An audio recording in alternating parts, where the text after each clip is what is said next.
story, because Gregor Samsa never gets to leave that bedroom of his again. He actually dies in there, and it's this sense of just being thrown together in this situation. And of course Big Brother was an experiment, and I think Metamorphosis is a kind of experiment. You put these people in this situation, something awful happens, and then you just see how people cope with it. There was a celebrity commissioner afterwards, and they said, would I come to Big Brother house? And I said, I went to boarding school for 10 years.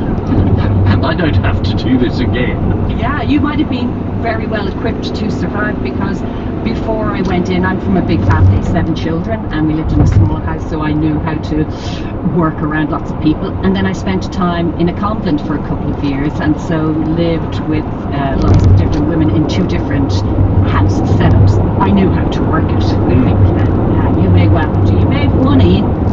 And did you feel, with your religious background, that you were in a